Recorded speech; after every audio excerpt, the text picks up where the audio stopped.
everybody, my next guest tonight has starred in projects as varied as Saved by the Bell and Showgirls. Currently, she can be seen in the First Wives Club. Please welcome, folks, Elizabeth Berkley.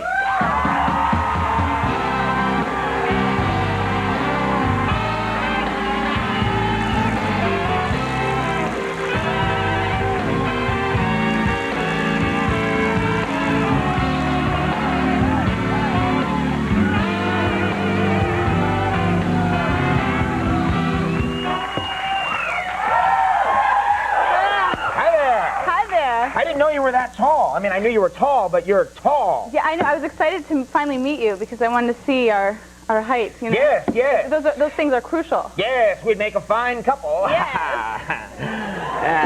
Wait, do that purr thing. Ooh. Is this working through? It's in 3D now. Is that scary? Wait, our instincts are working. I said do that purr thing, and you did it like as I said. You and I are, yeah, you know. we're the right height. We're Yes. sort of, we got a symbiotic thing going. You know? All right. I better cool off just for a second. How are you? Thanks for coming. I'm great. I'm really excited. Fine. Really excited to be here. It's been a fun time. Wild year. I know it's been. Well, let's go back a bit because I don't know if you know. I was a big Saved by the Bell fan. And I think a lot of people were. Saved by the Bell was. Now let's clarify something. Yes. A lot of talk show hosts go, I was a big fan of your work before, but I really was a guy who, when I was living out in Los Angeles, would watch Saved by the Bell. You know, I was like, 29 years old, 30 years old at the time. Right. And I'd sit there and watch it, get up, like set my alarm clock and watch Saved by the Bell on a Saturday morning, which is frightening, I think. Yeah. That's actually the profile of a serial killer, probably.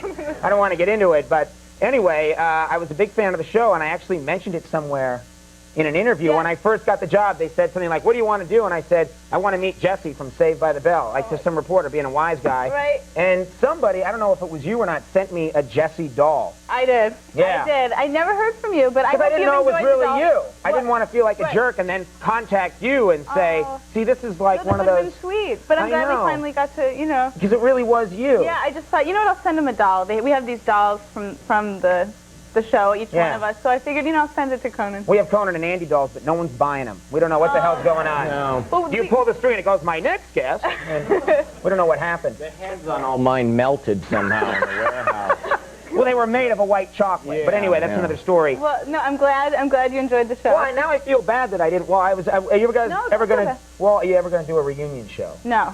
Really? No, that's not happening. I left the show 4 years ago because I really wanted to do film. Yeah. And you're doing good. You don't have to go back and do a show. Right. Some of the rest of them would be real happy if there was a reunion show. I mean, Screech is hurting, ladies and gentlemen. Do you ever talk to Screech still? I don't, but I wish him well. Does Screech call a lot, but you don't take the calls? No, Like, I haven't heard from Elizabeth, it's Screech on the line. No, I'm not here. I'm not here. We all just kind of, have gone on to do other things. If we all, if we saw each other, we'd give each other a big hug. I mean, we spent a really important... That's not true. Screech is outside your door every night, standing... Do you ever look out your window late at night and you think you see Screech and then the figure steps out of the lamplight? Does that ever happen? It hasn't happened yet. Okay. Okay. But, so then I after the first thing I got after that was Showgirls. Let's talk about Showgirls for a minute, because this is you must have first of all gotten some new fans. You had your Saved by the Bell fans. Yes, I would think a movie like Showgirl would give you a different audience base than the Saved by, and then there'd be some crossover fans like me, Saved by the Bell, and also Showgirl fans who actually straddle the line. But you'd probably get some new fans. Well, yeah, first it was children, kids that come up to you and they're all innocent, and now it's their fathers. And now with First Wives... I like her too, Billy. But now with First Wives Club, it's the mothers and the fathers and the kids. Right. Now, before we move on to First Wives Club, do you ever, have you been in a situation yet where you're in a public place, you're like on a plane or something, and Showgirls comes on? And... I'm like, wait, you're not even going to believe this. What? I am on a flight back from Germany. You and I are so symbiotic in every way. This is incredible. No, it really is. It's frightening because I was on this flight. I feel like Andy is Chuck Woolery and we're on a dating show. But anyway, how we doing, Chuck? Doing good. So anyway, I'm sorry. I'm on a flight back. It's in first class. Okay, and each person has an individual little video thing. In first class, or so I'm told, you can now get your own individualized movie, Video. and you put it in, yeah, Right, okay. and there was a waiting list for showgirls, because that's the only way they could show it on a plane, God knows. Right. So anyway, this guy, he puts it in, and I just thought, I'm going to die. I'm he's sitting here. You're sitting next to a guy I'm who's sitting watching. smack next to this man who's very, very proper. And you're, I mean, nothing, no comment about the movie, but you're nude for like 95% of the movie. Right. Right. Yeah, basically. There are So movies where you're like painting your house nude, you know? It's just like it wasn't even required for the scene. No, so I quickly, pressed that button, got a big blanket, put it over me, and kind of tried to go to sleep. But I peered through the little crack on the side, Right. and I noticed he was fast forwarding to the nude scenes, and I'm like, this is it. I got to get out of here. So. And that man's name was Max Weinberg.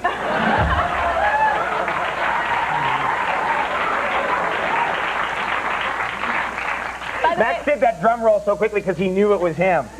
Like, oh God! All right. Well, we now tell us about First Wives Club. First Wives Club has been great because after a really controversial year, which was a bit hard at times, being a bit of a target, the greatest thing happened. Scott Rudin and Adam Schroeder, the producers on First Wives Club, really believed in me and said, "Give this girl another shot. That's not all she is." Yeah. And so it's and the great. movie's doing quite well. Is that right? I'm working with Goldie Hawn, Bette Right. Midler, and Diane Keaton. The movie's doing so well. I think everyone knows who's in this movie. Right. And this was a movie that was shot. You shot this like in New York City during a really bad winter. Is that Definitely right? last winter. Yeah. I mean, it was. First of all, it was amazing. It was so much fun, and just the spirit of the film was carried over on the set as well. And You didn't lose your Game Boy at any point, did you? No, I didn't. Then it's in a film. That's a really controversial thing. No, I didn't. But Okay. I was forced. On Spectravision, you know how they have those movies. Yeah, those movies in hotel rooms. I know those movies. I thought, yeah. you know what, this is my worst nightmare. I'm trapped in New York, and Showgirls is playing 24 hours a day. It's like, I have to get out of here, and you couldn't get a cab at that time. It was the movie that was playing in your hotel room. It was haunting me, but anyway, it's okay. It was Not fun. the worst thing in the world, all Not right. at all. It's been great. And you're shooting, we got to go, but you're shooting a movie now called The Real Blonde. Yes, Tom right? DiCillo, who did Living in Oblivion. It's a fun, Things are working out really well. great cast. So All right. moving on, And First Wives Club is out now, and it was really nice to meet you. Nice to meet you, And thanks too. for sending me the doll. That was really Sure. cool of you. All right, Elizabeth Berkley, everybody. We're going to take a break. We'll be right back.